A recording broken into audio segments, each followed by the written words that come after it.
உடுமலைப்பேட்டையில் காதல் திருமண விவகாரத்தில் மகனை படுகொலை செய்தவர்கள் மீது நடவடிக்கை எடுக்கும் வரை சடலத்தை பெற முடியாது என அவரது தந்தை தெரிவித்துள்ளார்.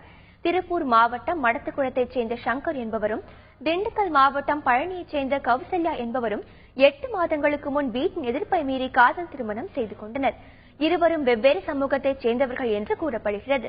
இந்நிலையில் நேற்று இருவரும் உடுமலை பேருந்து நிலையம் அருகே நின்று கொண்டிருந்த போது 5 பேர் கொண்ட மர்ம கும்பல் அவர்களை வழிமறித்து சரமாரியாக வெட்டியது.